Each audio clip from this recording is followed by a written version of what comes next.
Thank you, and good evening, everyone. It's great to see you all here. Thank you so much for coming out to talk to us. Our first public meeting, we had about 40 people. Our second one, we had about 60, and I think it's safe to say that we've beat that. So, curious, raise of hands. Who attended the first public meeting back in November? Okay, and then how about the second public meeting? Okay, so we got a lot of new faces. Thank you for joining us. The repeat customers, thank you for coming back. If you missed the first two meetings, the recordings are on that Greater Groton site, which is just greatergroton.com if you're not familiar with it. So we have lots of materials up there, and we'll be posting this recording there as well. Want to thank you all, and also thank the St. Mark's Episcopal Church for having us as well in the space, sharing the space with us. We're really in the heart of the study area here tonight. And also want to point out St. Mark's has done a ton to be good stewards in the environment. If you're not aware, they have solar panels on their roof. So a very fitting place for us to be having this conversation. And, last January, we went out and knocked on doors through the floodplain and talked to people about this issue in downtown Mystic. And it was a conversation with Reverend Adam that really helped illuminate the complexity of the issues on Pearl Street. It was from him explaining the history of when they opened this church and them having to put boards down for the clergymen to come in so their robes didn't get all muddy. And the comment that, historically this had been open water. And we heard that from a few more people, and we ended up doing some research, pulling historical maps. And if you were at the second public meeting, you saw the progression of maps that I shared showing how this entire area had been an inlet that was filled in over time, which is so important to understand, right? When you're trying to figure out how are we grappling with these issues today, but then how are we also grappling with things that were put in place many years ago. So with that, the presentation tonight is going to be overviewing the draft recommendations. And I do very much want to remind everyone sort of the why we are here, not that you need that reminder. But as we heard from a lot of people throughout this process, when you live in Mystic, you live with the water. But the waters are rising. We had Superstorm Sandy with businesses shut down for 3 weeks.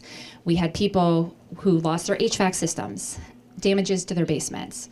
But then we're also having these smaller storms. Now we've had 2 Decembers in a row that right before Christmas, we had to shut down roads because we had standing water. We had water in people's homes. We had water in businesses. So as we're grappling with all of these things, we're also looking ahead to the future. And we're following the advice of CIRCA, the Connecticut Institute for Resilience and Climate Adaptation, to prepare for up to 20 inches of sea level rise by 2050. In an area here where some of our roads are at very low elevations, right? Barely above the river level to begin with. And on top of that, we are in an area that historically had 4 days a year over 90 degrees. That might be, by 2050, closer to 15 to 21. Right, so there are big changes that are coming. We're starting to feel those changes. I think that's a testimony of why so many of you are here today, right? We're seeing the changes. We know that more are coming, and so we want to have this conversation. The entire point of this project was figuring out, well, what can we do about it? Wayne's gonna review the recommendations, and at the end, we also have the instructions, the draft report chapter that goes into depth on all the recommendations is available online, and we want to hear from you. So I want to emphasize the use of the word draft. We scheduled this meeting sort of dubiously right after the first of the year so that we would have time to incorporate your feedback. We've done a number of public outreach events throughout the course of this project. Like I said, we knocked on doors, we had public meetings, we spoke to church groups, we spoke with local business owners, we did a Zoom event for local business owners.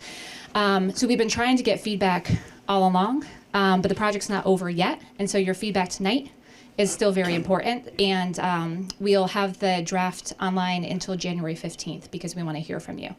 So I'm going to hand it over to Wayne. We're going to hold question and answer until after he goes through the slides, but at that point we'll be able to have some of that conversation and hear from you all. So thank you again.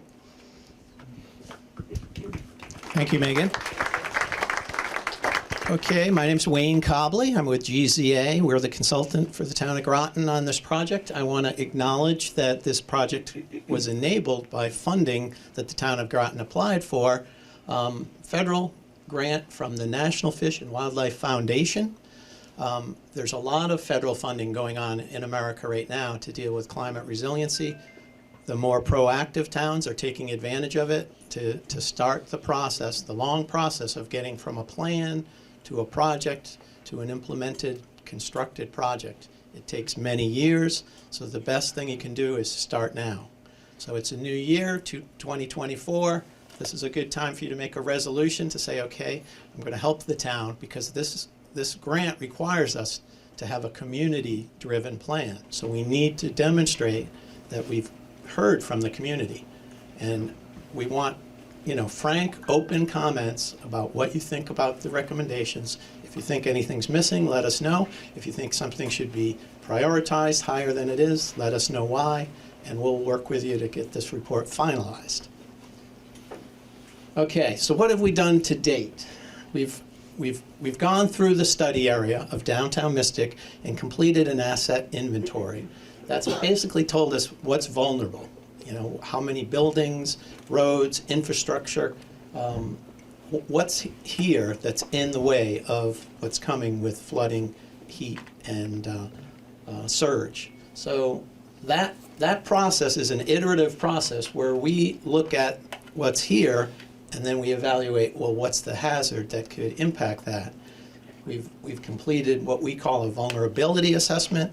That means there's consequences if this asset gets damaged by flooding or heat or surge waves or storms. And then we're at the point now where we've looked at what is vulnerable and we've said, well, what are the priorities that we can recommend for the town to start working on? Because these things take time. And we've kind of broken them up into recommendations for the short term, the midterm, and the long term. And then we've begun a prioritization process. It's very difficult when you're looking at a long list of things to do to say what really should be done first and why. And so we've come up with a scoring mechanism. We're going to be sharing that in the report. And that gives us a little bit of backup to say why something rose to the front of the list. And right now, I'd say we're at 95% of this plan being done. Our goal is to finish it by the end of the month. We've got some great photography from Megan Granado. This is our storm in December that came. I lost power that day, and I was kind of wondering, well, I wonder what's going on down in Mystic. I wonder if somebody's getting some photos. I drove by the Christian Science Church today, and it definitely has been impacted by this flooding, and they're completely trying to redevelop the ground floor there. You might not be able to see it from the back, but there's a doorway there that has steps going down. Not a good arrangement when you're on gravel streets. Okay, so let's look at the vulnerability of this study area. The red is the study area outline. We've got posters of it over here as well. And what we're showing you is, in the light blue, the circa flood maps for what we're saying are the present day, like with climate and weather conditions of today, the 10% chance storm. We've got in dark blue the areas that in the future, with 20 inches of sea level rise for that same storm, will be impacted. Models like this help us plan for prioritizing who's going to need protection when that 20 inches of sea level rise comes in at an estimate of 2050. So we've got time, but that means we've got problems today, and we're going to have even bigger problems in the future. So let's try to manage them in an iterative way so that we can make sure that we're doing the right things first. So here's a summary of our recommendations. And again, here's the recent storm we just had on the street we are now on. I believe that's the little tavern there, and the donut shop is kind of this direction here. These problems are going to become more frequent, and so what we've got to try to figure out is, what can we do to minimize the impact and be able to bounce back from these type of shocks, these flooding events. Sometimes they're short-term impacts, sometimes they're longer-term impacts. What we're trying to do is reduce the risk, okay? Because driving through a flood can be risky. The flood getting into a building structure or into electronics into infrastructure can cause problems. So we're trying to develop a measure to mitigate that risk. And what we'll see in the recommendations are some of these risks are coming at us now, some are coming at us in the future, and we can probably start implementing things now that'll help us learn from how effective that is to helping solve some of these other problems that are going to be coming to us in the future. And the three focus areas that have been kind of drilled through this report the whole way: coastal flooding with sea level rise, number one. Intense precipitation, not your average slow, calm shower. What we're talking about are these heavy-duty rains, a lot of rain falling in a very short amount of time, and overwhelming the stormwater infrastructure. And then the last one, extreme heat. As Megan said, we're expecting more hotter days, more stretches of hotter days. Usually that brings drought and other problems with it. So we've got to have a plan that works on both the wet days and the dry, hot days. So we've prioritized these recommendations for how effective they'll be, and that calls into question feasibility. Feasibility is kind of a fancy way to say, is something possible or not? And something is possible because of technical reasons, environmental reasons, can you get a permit to do it? And then also, well, what's it going to cost, and can we afford it, right? And in flood mitigation and heat mitigation, what you're looking at is if I invest $1, will I get more than $1 back in benefits? That's the general rule for why a project would make financial sense. Flood mitigation projects can have a ratio of up to 7 or 8 to 1 if they're done right. And if we pursue federal funding and state funding, they're going to ask us what's the benefit financially for doing this project, from taking it from a plan all the way through to design and construction. The other thing we're going to focus on is some of this land is town controlled, some of this land is privately owned. We have to work together as a community to make sure that the private landowners are doing what they can to mitigate and make themselves more resilient, as well as the town, looking at the assets that they share with the private landowners to make sure that if the town invests in a project, it's also going to be supplemented by projects that are invested by private landowners who know they need to make their homes or businesses or real estate more resilient. Okay, high priority, short-term recommendations, okay? Meaning we think we should do this first, and it needs to be done in the short term. In infrastructure planning to permitting to design to construction, short-term actions are probably 3 to 5 years to complete, but you have to start working on them right away. So first off is installing backflow preventers on stormwater outfalls. If anybody's walked along Gravel Street and seen, you know, the stormwater just kind of running over the road, and some of it's going through a culvert, you know, we look at downtown Mystic and we say, wow, we're at the bottom of a huge hill. Well, all of that water is coming down that hill, and it has to go out somewhere. Well, the problem with stormwater outfalls when there's high tide and sea level rise is now the outfall becomes an inlet, and water starts going into the stormwater system. That's not a good way to manage stormwater, because now it's blocking stormwater from getting to its discharge location. So these backflow preventers, and we've got pictures of them on the poster there, what they do is allow the water to go out when it can, and they stop water from coming into the system when it shouldn't be, so that we'll have less backups. You might have seen stormwater coming out of a manhole or a catch basin. That's because the water has nowhere else to go. All right, the next thing is raising low-level roadways. You know, we have elevations on some of these roads that are just too low for being able to manage flooding. So that's going to need a study, and that's not an easy thing to elevate a roadway, because think about it. You can elevate the road, but everybody who has a driveway into that road. Now they have to make an adjustment. And so, it's a big coordinated effort between the private landowners and the town to make a study that will say, can we do this in a way that has a benefit, that makes financial sense? We've got evaluate Pearl Street stormwater improvement alternatives, okay? We know there's problems with stormwater on Pearl Street, so that's going to be a priority. Fixing those problems there will help us in other parts of the town that are going to be in the same condition in the future, that are maybe a little bit higher elevation today and not seeing as much flooding as Pearl Street. And then, like we said, you may think, okay, I'm in this study area, but my house is up on the hill. This isn't my problem. This is the problem for the people who are down at the bottom of the hill. But what we have to look at this is hydrology is, yes, that water is going to go downhill.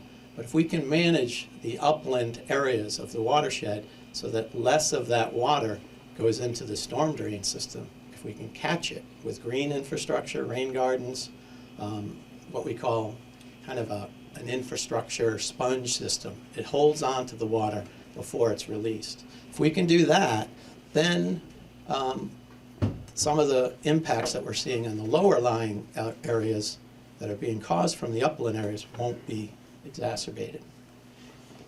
So looking at your stormwater system, this is the GIS map.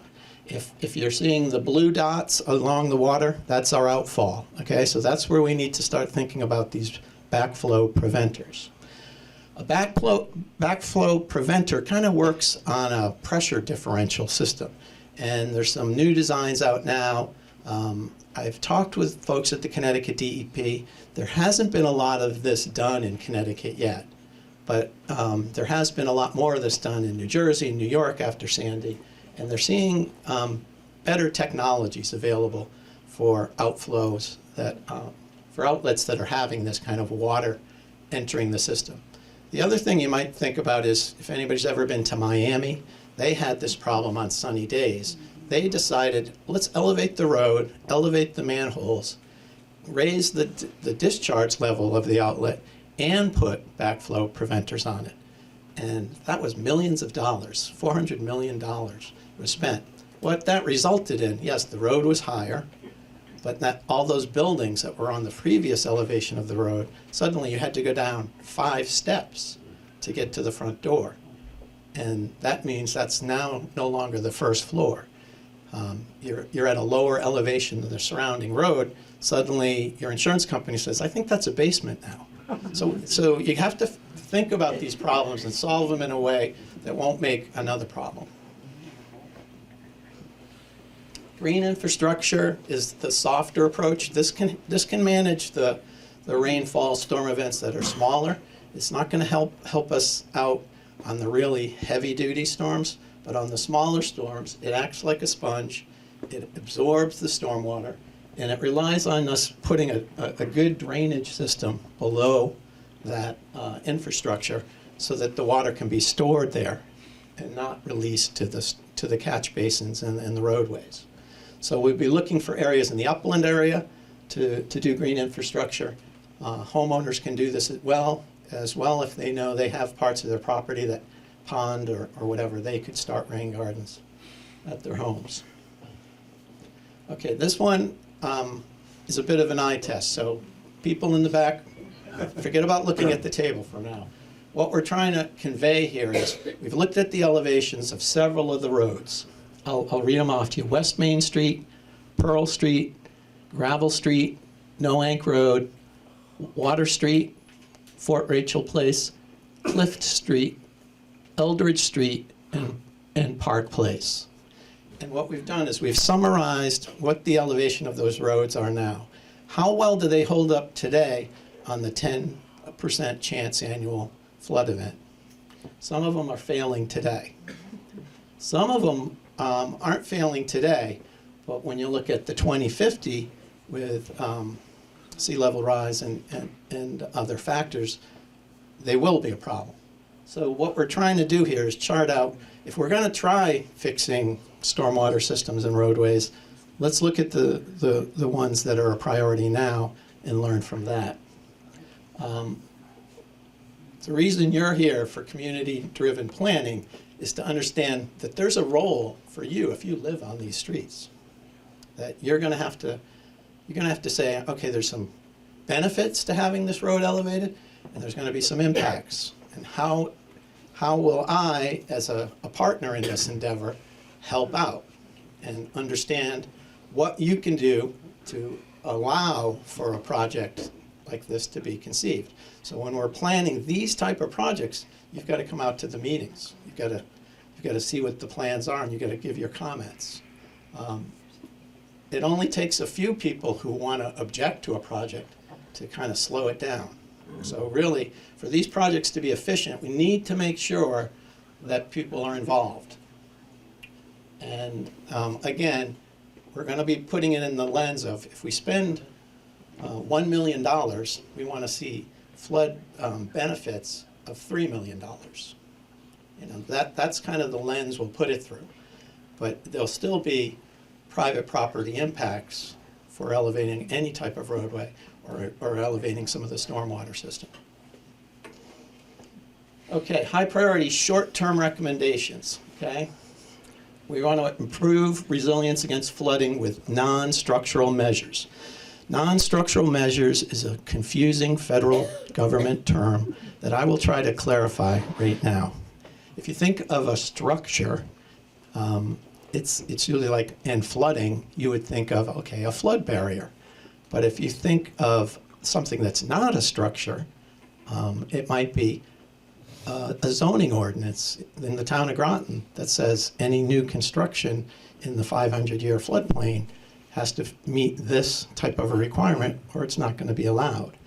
That's a policy, a law, but it has the same effect of preventing flooding because somebody doesn't go and build a home to the wrong elevation in an area that in the future may become flooded more frequently.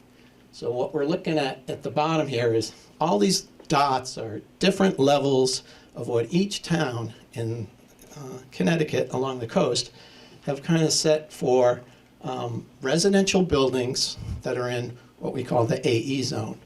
That's not the zone where waves are coming in. That's the zone where just water is flooding in, but it's standing water and it still can cause damage to your home. So base flood elevation is that 1% storm chance per year. It's a bad term, 1% chance, because you think it's never going to happen. But it's a probability. And so 1% cumulatively over your 30-year mortgage, it almost comes out to a chance of 1 in 5. So picture you're rolling a dice, it has 5 sides, and one side of that dice says flood damage, and you're rolling that dice. That means over a 30-year term, you've got a good chance something like this could happen, so you have to be prepared for it. So the non-structural measures in these towns are saying, a town like this, East Lyme, is saying, I'm just regulating base flood elevation. You can build a house right to the level of where that water's going to be. And that's just a prediction. Then other towns will say, we want to have 1 foot higher than that level for that measure of safety and measure of error maybe that we're trying to compensate for. They call it freeboard, but it's not free. What it means is you've got an extra space, a buffer zone, to allow for water to still be at a lower level than your first floor living area. And then the more conservative would be the base flood elevation plus 2 feet. That type of a policy recognizes we really don't know how exact that base flood elevation is. And 1 foot's a good measure of safety, but 2 foot would give us that safety from sea level rise too. So you're seeing towns now starting to adopt more stringent standards for building, and that's a non-structural measure. So these are the things that we're saying in short term the town can do. Strengthen your building standards and evaluate the feasibility, remember I defined that, of a stormwater authority. A stormwater authority is a new law that's enabled in Connecticut for municipalities to say everybody who's allowing through their rooftops, their driveways, to allow stormwater to be conveyed from their property into the system that's being overwhelmed, we need to make an assessment fee so that we can maintain the system and improve it so that it'll actually, be able to withstand the type of impacts we're going to see with climate change. It's a new law. Only a few towns have done it. But, in the United States, there's probably 3,000 towns that have this. Miami has it. That's how Miami funded their work. So it's something for the town to consider because it gives you a dedicated fund. There's all this federal funding out there.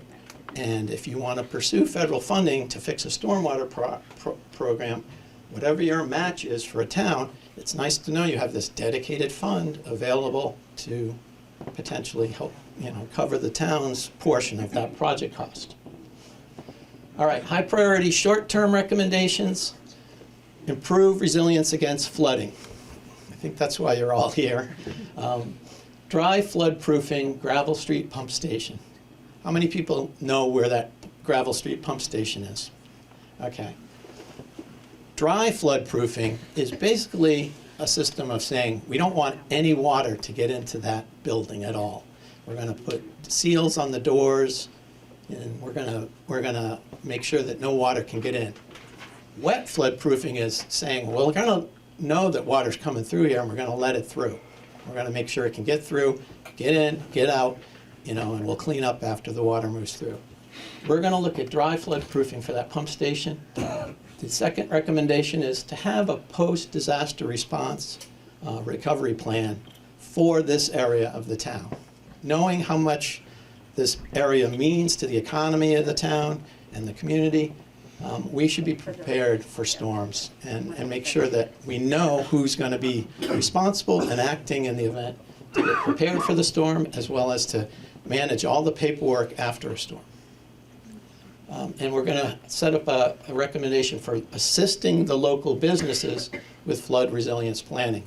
It's a hard job running a small business. We know their time is precious, so they need help. So the town can offer that type of help. Okay, now we're going to talk about recovering from extreme heat. The high priority short-term recommendations are increase shade through additional tree cover or canopies. It takes a while for a tree to create some shade when you plant a tree. So this is something that has to be done, correctly, and you need to grow the right type of tree, make sure it's not going to cause other problems with electric transmission and other problems. So, it needs a plan, and it needs, that kind of focus on it to make sure that we can get more heat heat protection. And this was focused on West Main Street, basically the downtown area. Implement temporary pop-up cooling measures. If you've ever seen preseason football and it's, in August and people are in full uniform and they're walking along the sidelines and there's a fan blowing mist at them, that's what that is. These are pop-up cooling measures. These can be, if you went to Las Vegas, you'd see them everywhere. But as summers get hotter here and people still need to move through the downtown area, these are things we can consider for West Main Street. Also, partnering with Circa on a heat study.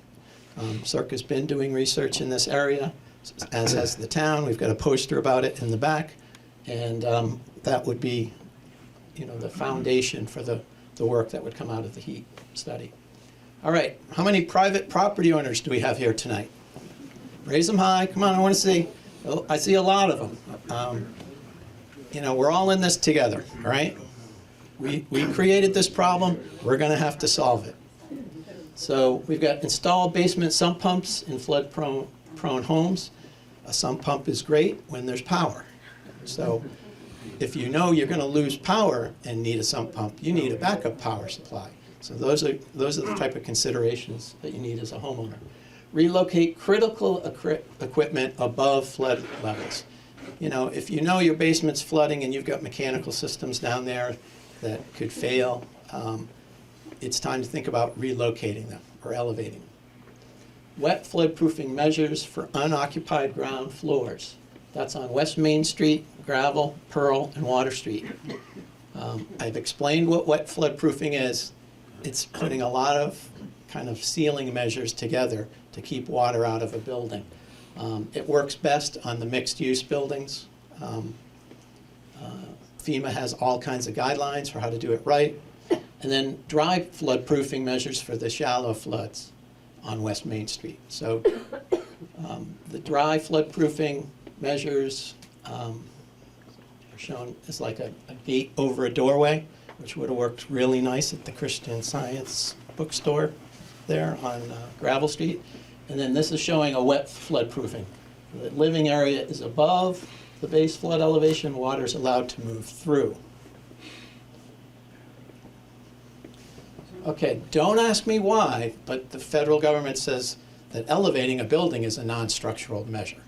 I'm just going to let that go, okay? So let's look at it. We've got a historic building. This line here is the base flood. Oh, this is the grade level. This is where it needs to be because of flooding. So they've now raised that building up, still kept the architectural integrity and all that, but now the first floor living area has been elevated. Okay, those were our high priorities. Now we're going to talk about the low priority. And when you're thinking about comments to help us out, if you saw things on the high priority and you thought, why is that there? And you see things here on the low priority that you feel like should be moved up, please let us know. So downstream flood hurricane barrier. Think about probably pictures you've seen of Denmark, where they have all this flood control because they're below sea level. The largest flood barrier in the world was built in 1990s, and it was just closed for the first time this week. So that's how much they were preparing for the future, okay? Very high capital cost, a lot of environmental studies needed to see if it even can be done in a way that doesn't harm the environment. May have a questionable benefit cost analysis because it's so expensive. It needs maintenance after you build it as well. And all the the analysis of, well, if I spend $10 million and I only see $5 million of benefit, it's not going to happen. And then the last issue is it may not be technically feasible. It just may not be an area that can be protected in a way that doesn't make things worse for everybody outside the barrier. Next one, flood walls or levees along the Mystic River. Okay, a levee. Think about an earthen berm.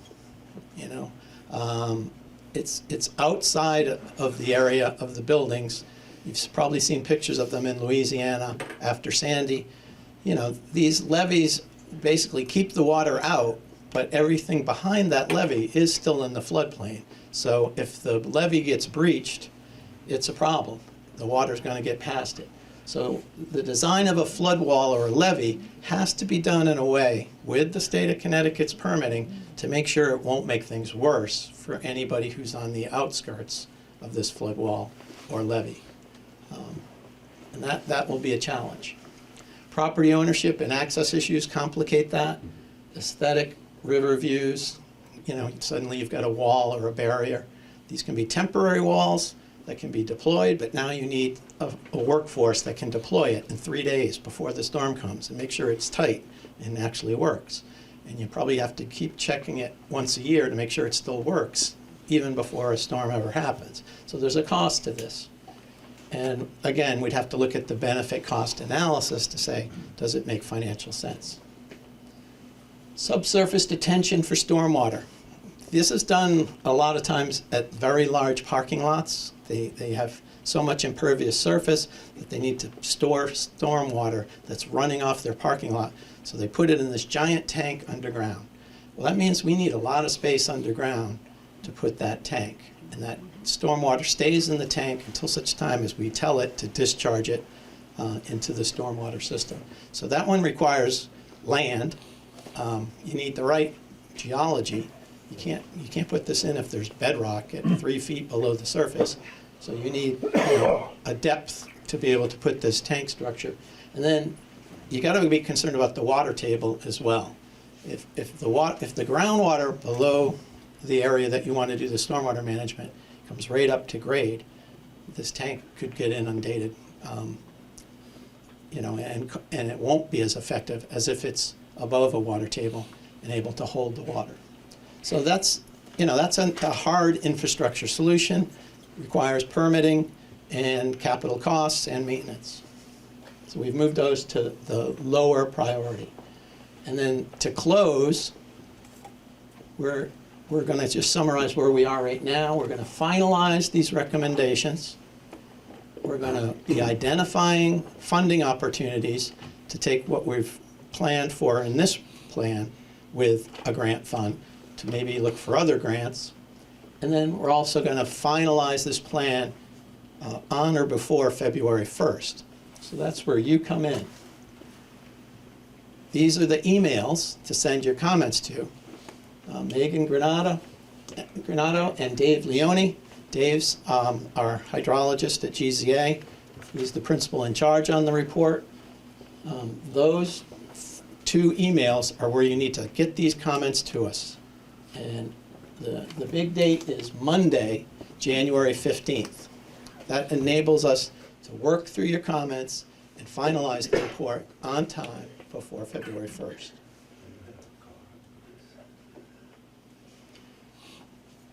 And then, you want to do this one, Megan? We'll just let you know what we're doing next.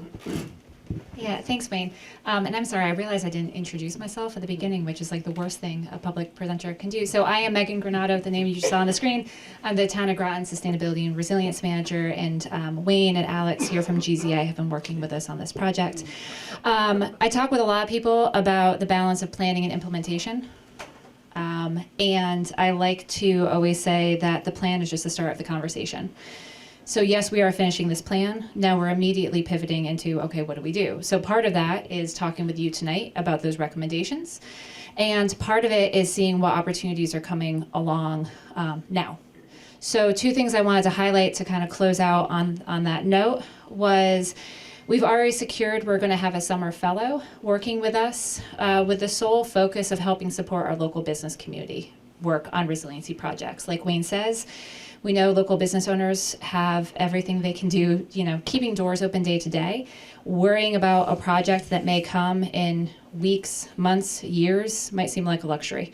So through this summer fellow, we'll bring in that capacity to help work with local business owners to try to increase resilience, plan for those disasters, make sure they have the procedures in place and all of those really important things that can help a business reopen more quickly after a disaster happens. And then we're also, you know, right now we're in the midst of the budget process. And so we're looking at capital improvement plans as one potential way if we can start chipping away at some of these high priority recommendations. As Wayne says, they are going to be identifying funding opportunities. I do a lot of grant proposals. And so with all of the opportunities at the state level, the federal level as well, we are constantly trying to look and see if there's ways that we can get external funds to help support us, just as we did with actually putting this plan together. So with that, big thanks to Wayne for, you know, going through all of those recommendations. I know we threw a lot at you, but we'd be happy to answer questions. If you do have a question, if you could raise your hand, we're going to ask you to speak into the mic, not because we don't trust your ability to project, but because this is the only way it gets picked up by the recording. Actually, Wayne, I'm going to give this one to you.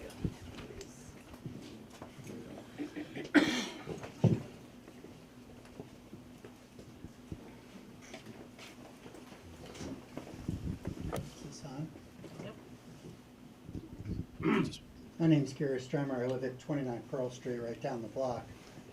And I've been in the town for close to 47 years. I'm just curious, living in this area, we all, if we have a mortgage, we all have to have flood insurance from FEMA. It's my understanding, I might be wrong, that the town of Stonington has an arrangement with FEMA for flood insurance where they have different premiums for their flood insurance. And have you looked at that? And I say that because it's kind of expensive, and if you can offset that cost, you might be, a homeowner might be able to implement some things that you're recommending.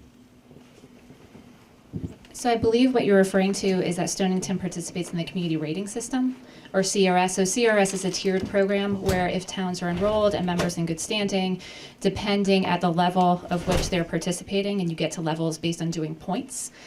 So the more work you do, the more points you get, your level changes. One of the benefits of CRS, in addition to helping the area be more resilient, is it does also translate into flood premium savings for policy owners. That is something the town has been looking at really seriously over the course of more than just the past year. I can tell you it's an incredibly onerous process. As you can imagine, if the flood insurance programmers are giving people a discount, that's because a lot of work went in. And so it's a matter of balancing, you have to have a lot of staff capacity. Some towns actually bring in consulting firms to help them with theirs. So it is something that's definitely part of the conversation, though. That's a great question. Other questions?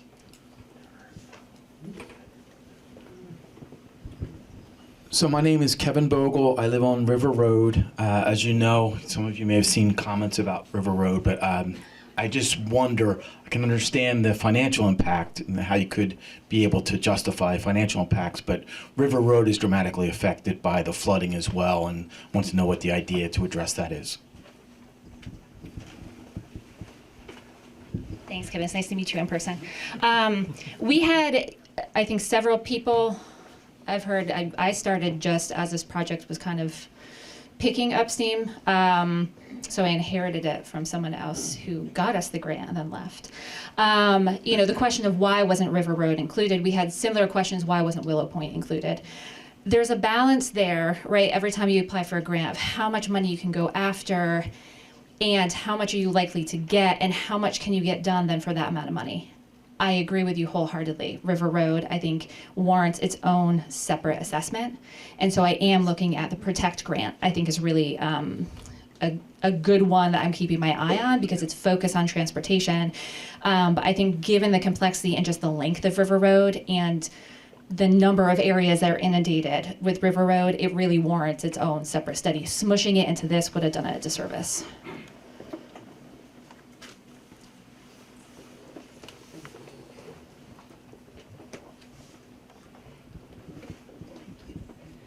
My name is Anne Marie Foster. I own a property on 6 Pearl Street.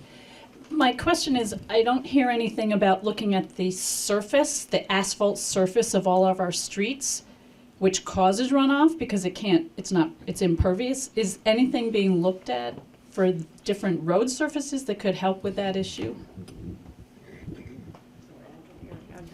Yes, so we actually just found out about a month ago. We applied for a different grant, actually the same program, to look at permeable pavement and be able to add that to the toolbox of tools that the Town of Groton is using for hardscape surfaces. So permeable pavement, we'll be learning a lot through this new grant. The town actually is purchasing a vacuum truck that you need to maintain it through ARPA funds. So we have a leg up.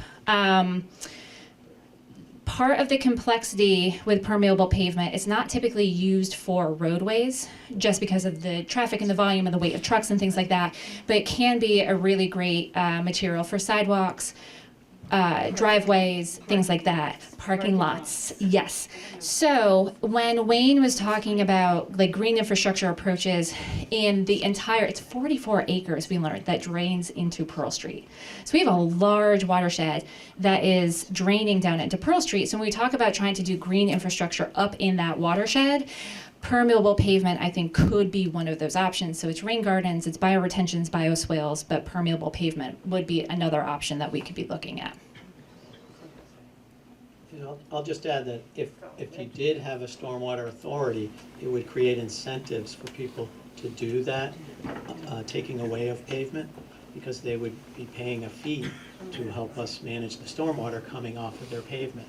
So they could get out of that fee by trying to put green infrastructure in, or a more porous pavement area, or even just, So that's one of the side benefits of that system. Right now, you don't have an incentive to take on these projects because you're basically just factored into the general fund that the town's going to manage stormwater with whatever money they can find out of the general fund.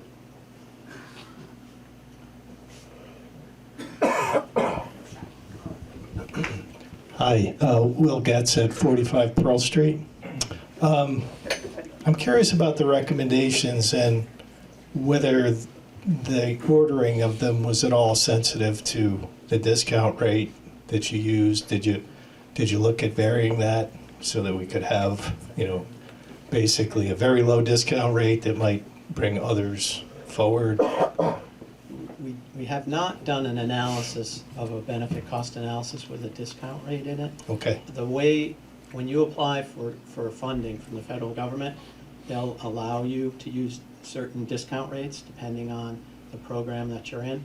And so that's when what most of our clients do when they're thinking about a grant is they say, I need to figure out the benefit cost analysis.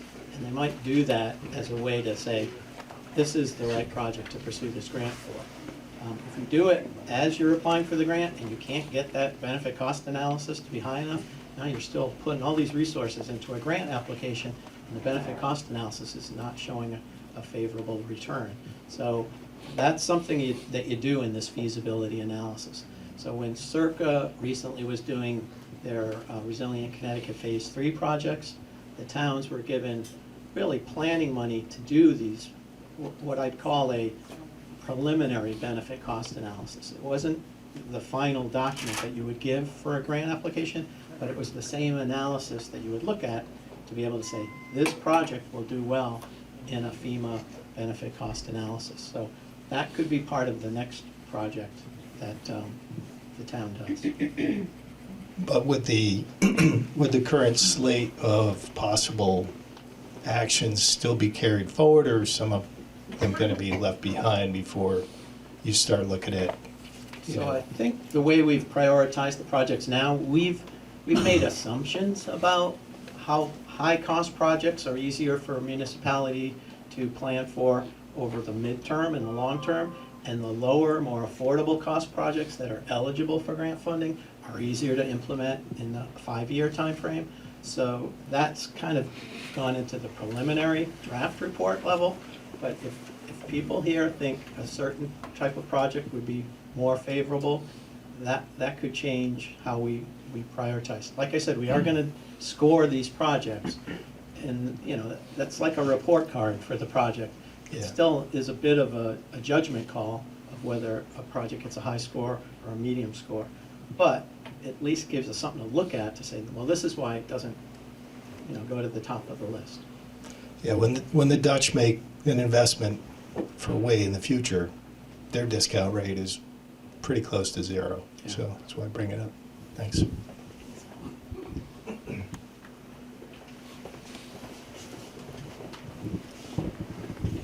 My name's Phil Bainey. I don't actually own property in this area, so hopefully I can get out of here alive after this question. But you talk about cost benefits and whatnot. So, in the general fund, what is the cost benefit to the rest of the taxpayers in town to improve this area? I mean, I get it that it's good for the economy and whatnot, but how are you going to sell it to the taxpayers if you're going to ask for money out of the general fund? Or, because obviously you're not going to get enough from your, charging people for rainwater runoff, because I mean, that can't cover the millions you're talking about. So No, that's my question. I think what we'd be looking at is the study area was chosen because of its kind of economic asset value to the town, right? And I'm sure, I lived in Connecticut a long time. I know how towns run on the property tax. It's a challenge, right, to run a whole town on property taxes.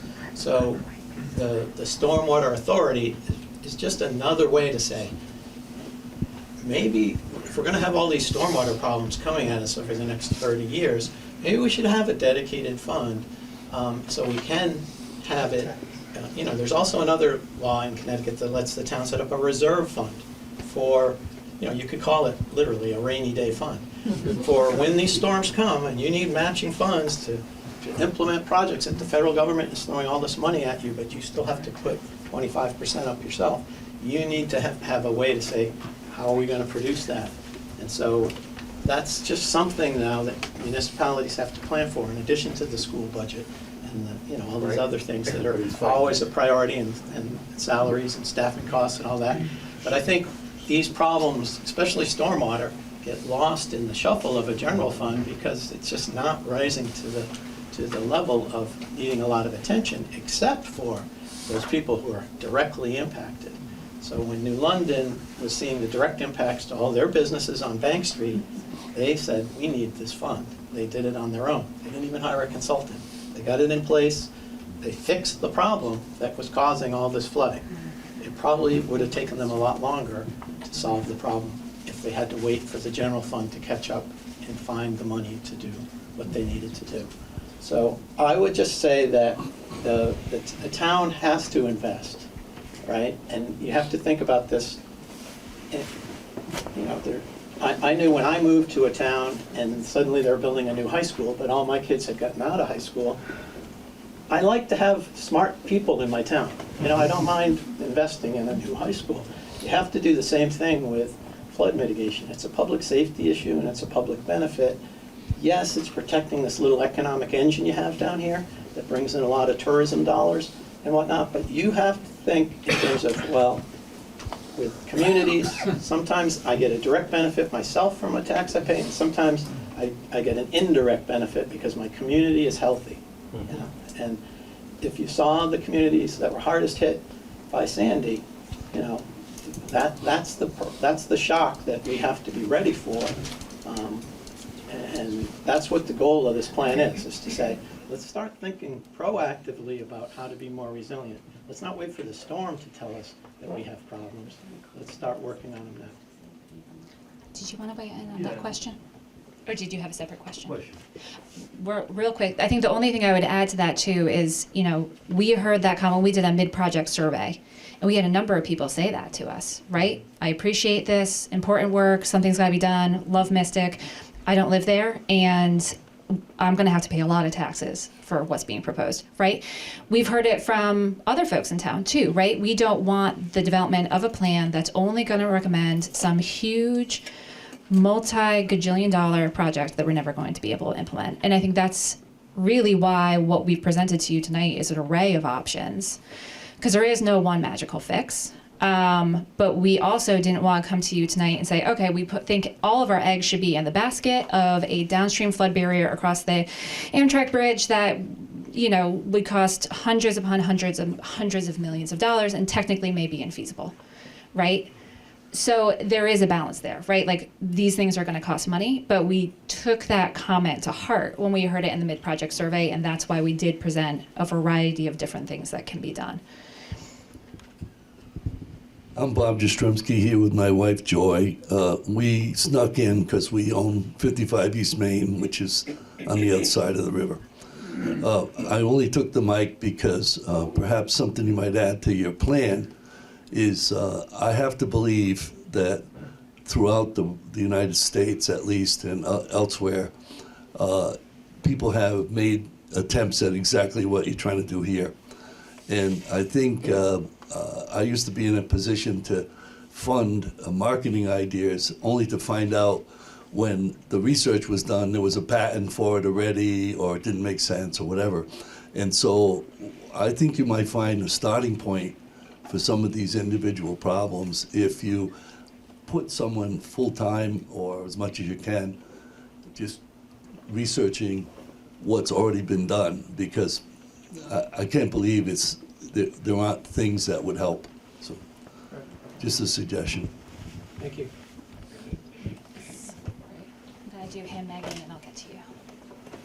So you pass it.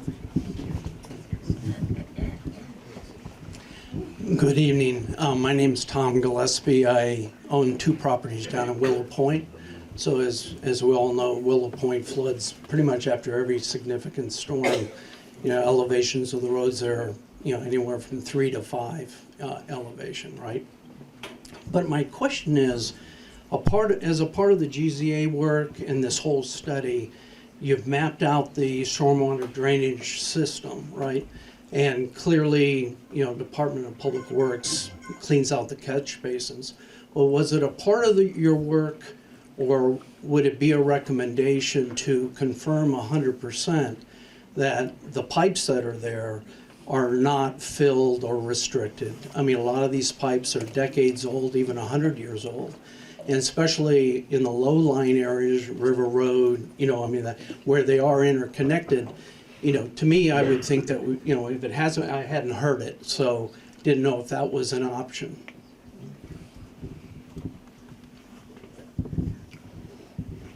Yeah, I mean, I think part of the challenge with downtown Mystic is we're dealing, in some cases, with infrastructure that's very old, and it's infrastructure that's below ground.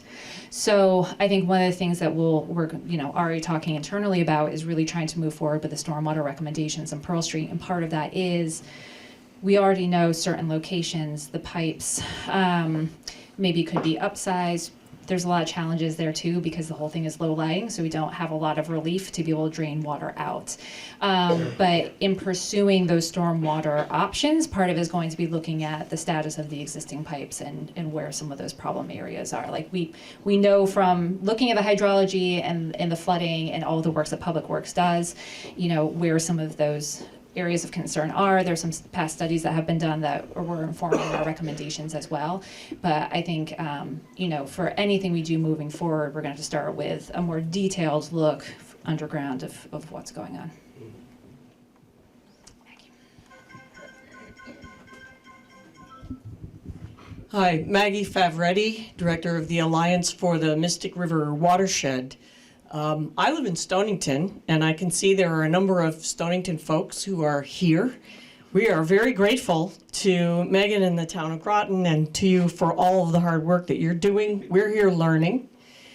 But I also wanted to say that the Alliance for the Mystic River Watershed is organizing the 4 towns and 2 tribal nations in the Mystic River Watershed to plan for resilience together. And we know that some of the grants that are available, federal grants in particular, really favor collaborative efforts. And so the Alliance is working with Groton and working with the other towns and the tribal nations in the watershed to access some of that funding as well. And so most recently, we put in a letter of intent to research the Mystic River estuary north of 95, which would include some of the lower sections, not all of it, but some of the lower sections of River Road, as well as looking at Route 27, Main Street through Old Mystic and so on. Yeah, there's a lot of funding available for watershed scale planning and solutions. And you're right, cooperating amongst towns in a home rule state can be done. It's being done in Massachusetts right now, and it is another route for the town to do. Hi, I'm Seb Pazaricki. I don't own property here. I work and live in Mystic, though, and I wanted to bring up not just the flooding aspect. You brought up the heat shelters for the summer, and I just wanted to say, as someone who works downtown and who sees people really suffering, like I've had people come into, I work at Fat Face, it's a little clothing shop.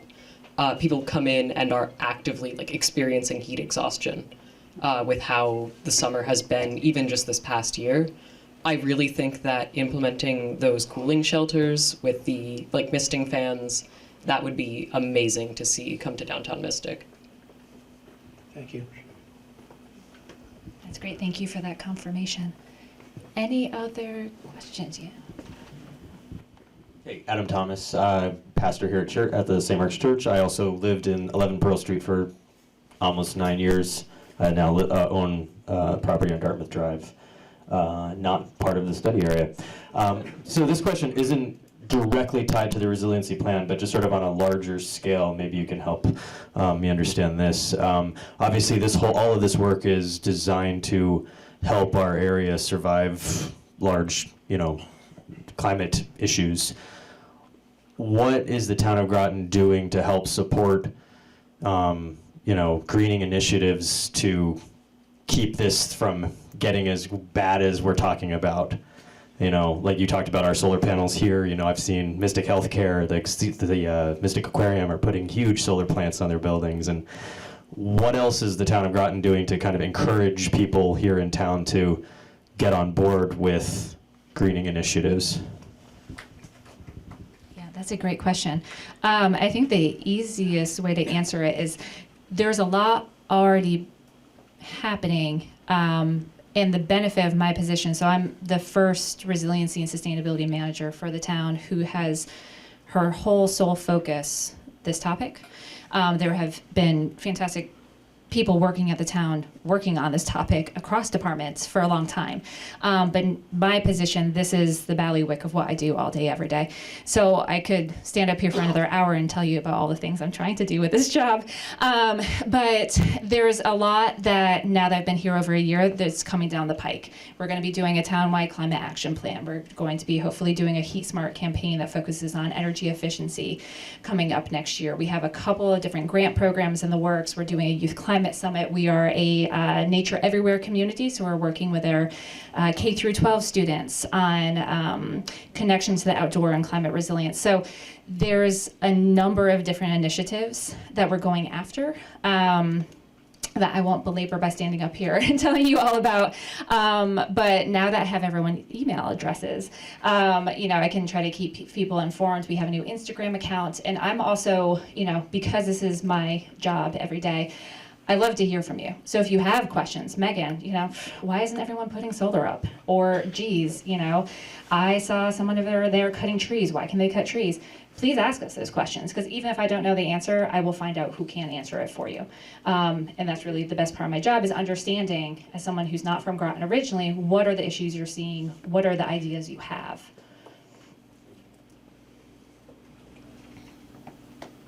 Anyone else? Can I add one thing? Oh, thank you. All right, looks like one last question. It's not a question. Oh, sure. It's just, I'd like to point out, there are some, in Pawcatuck, there's a hurricane barrier on Mechanic Street. And in Groton, down by Eastern Point, they raised the road in the mid-1970s.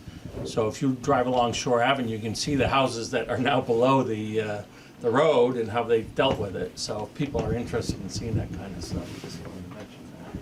I'm sure there's other examples in the area. Yeah, there's a study going on in Cape Cod right now for elevating roads.